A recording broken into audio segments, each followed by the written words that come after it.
Hello everybody, I'm Annie Tindley and I'm a member and a trustee of the Natural History Society of Northumbria, and it's my absolute honour and privilege to be providing this short introduction to our 1829 talks. As you'll know, the 1829 talks have a long history and really reflect some of the key driving forces behind NHSN.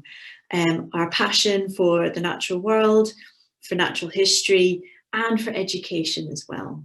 So these talks really are a platform for our budding naturalists of all stages to share their enthusiasms, to share their expertise about the natural world and the work that they're doing, and to really kind of push that across the whole of the Northeast as a region, so anyone can get involved. Of course, we're all on the virtual world at the moment, and hopefully we'll be seeing each other in person before too long. But in the meantime, I hope you enjoy this talk, virtual though it is, and have a good evening. Hi, thanks for logging in tonight. My name's Emma. I work for Northumberland Wildlife Trust. I'm a project assistant on a project called Coast Care, which has been running since 2017.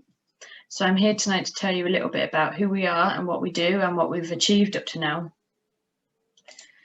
So first off, what is Coast Care? Who are we? So we're a partnership between the Northumberland Coast Area of Outstanding Natural Beauty, or AONB, the Northumberland Wildlife Trust and Seahouses Development Trust. And we're funded by the National Lottery Heritage Fund. So if anyone has ever played the National Lottery, thank you very much. It supports lots of different projects all up and down the country, and we are one of them. So our aim is to support volunteers of all ages and all abilities to help care for the Northumberland coastline. So we were set up to fill a bit of a gap. So there's lots of people who wanted to volunteer along the Northumberland coast and wanted to help with the conservation work that goes on. But the organisations kind of weren't really set up for it at the time, so didn't have the staff or the resources to make it really happen. So Coast Care was set up to kind of bridge that gap. So it brings together people who are wanting to volunteer and wanting to get involved in conservation work with those organisations who need their help. And we've achieved a lot since we were set up. So up to now we've had over 1,500 volunteers come out with us, and together they've contributed over 30,000 hours now, which is an amazing amount of time. So we've had 493 group activities, a huge range of tasks, so practical conservation work, wildlife surveys, beach cleans, you name it, we've had a go at it. And we've also trained a lot of volunteers to lead groups now. So we've now got volunteers who are taking out other volunteers to do things like wildlife surveys and beach cleans, which means that we can get more done because we're only a team of 3. And so our lead volunteers do a great job in helping us achieve more. And we've also had volunteers now that have done lots of different training as well as their lead volunteers. So we've got people who are trained in first aid and using tools like brush cutters and chainsaws, which they can then use on group activities with our conservation work. And we've also got people who are trained in doing a wide range of wildlife surveys. So from bats to plants to birds, you name it. And we've also had 6 volunteers who've been awarded the Marsh Award, which is an award with the Wildlife Trust to sort of celebrate the work of volunteers all over the country. So we've had 6 people now who've been celebrated in that way, which is really nice. And we've also had 31 young rangers, so those are young people, teenagers, who've been getting involved in all sorts of different conservation work. And we've had corporate volunteers as well, so groups that come out from lots of different organisations to help out. And we've had 3 graduate trainees who have come out and sort of taken on a project of their own that they've been in charge of. So Ellie Coleman was one of our graduate trainees. She worked down at Embleton Quarry, and she's done a talk recently about her time and what she achieved with a group of volunteers down there. And we've also now got a team of volunteers who put time in outside of group activities, so they do all sorts of things, and I'll talk a bit more about that later. So kind of like everyone else, our world got a bit turned upside down last year with COVID.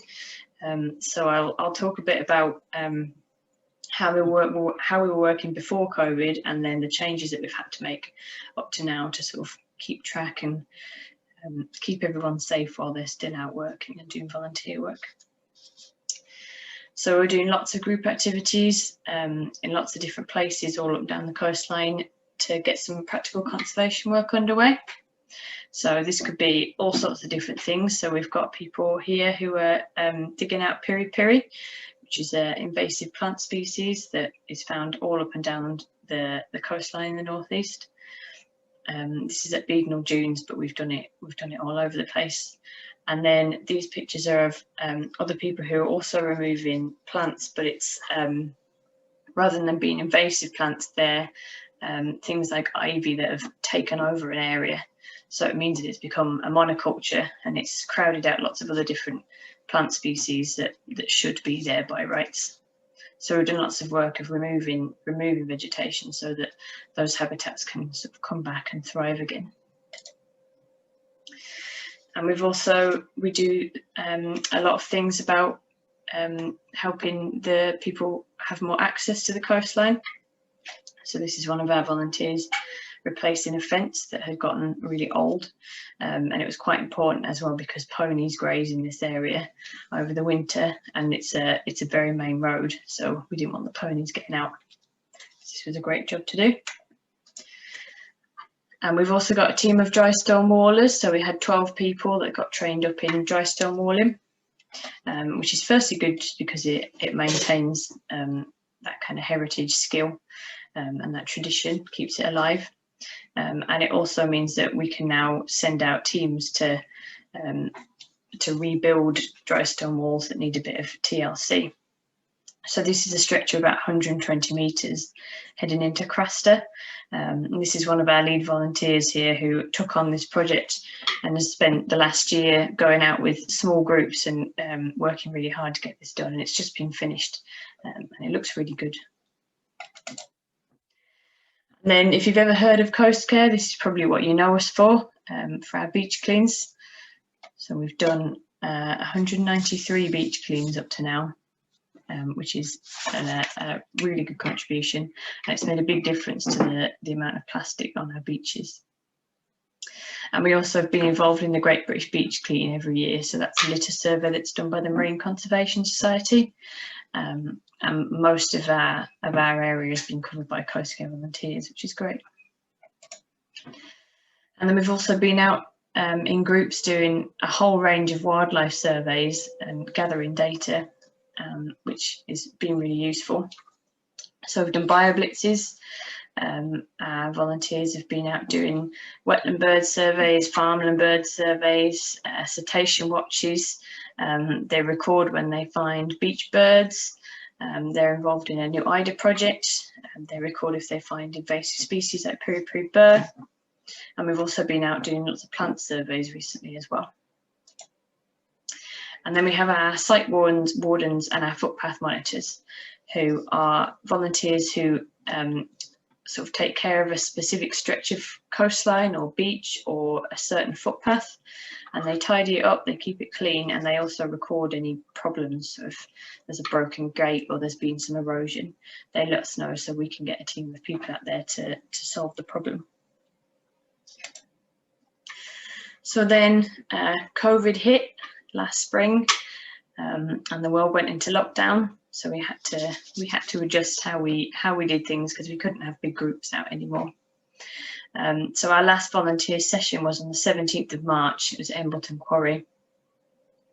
And after that, we had a long break where the staff were furloughed and we didn't have any group activities.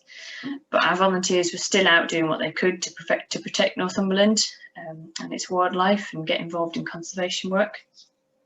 So we had one volunteer who lives on the coast, and she was monitoring oyster catchers who had sort of taken advantage of all of a sudden there not being so many people on the coast, and they were breeding in places where you wouldn't necessarily expect on footpaths and things. So she was out monitoring them. And then we had another of our volunteers who's on the dry stone walling team. So he started building a dry stone wall in his garden. And then once lockdown was lifted, we could sort of cautiously start to return to our group activities. So we've been limiting group sizes, and we've only been doing urgent work. But it was really nice to get back out there and see volunteers again. So the first thing we did was to return to a farmer's field in the local area that we've done a bee survey on in the last summer, and it was really useful to redo it again to get some more data, to get another year's data for it. So this was put together by a local bee expert who's been working with a farmer to find out if a plant called Phacelia, which is this purple flowering stuff here, can be used as a fallow crop to provide food for bees. So we all know bees are vital pollinators. They're really important for our food supply and for the natural world, and they're in real trouble. And the work that we've done in this area has shown that Phacelia can be a really good thing. So it can fill a gap in the summer when bees don't have so much food, and it also helps the farmer because it helps to rejuvenate the soil. It can put nitrogen back into the soil. So it's a win-win. So that was a really good thing to be involved in. And it was a beautiful day. It was lovely to be back outside in the sunshine with our volunteers. And we've also been using technology a lot more. So I think like a lot of people. So we've been using social media and our blog and emails to sort of engage with volunteers from a distance and encourage them to do what they can out and about. So we've started virtual coffee mornings, which we used to have in person once a month. We've now took them online, and it's a chance for our volunteers to meet up and have a chat. And we try and have a local expert in some area of natural history, everyone, to give us a bit of a talk about a certain area that they're interested in.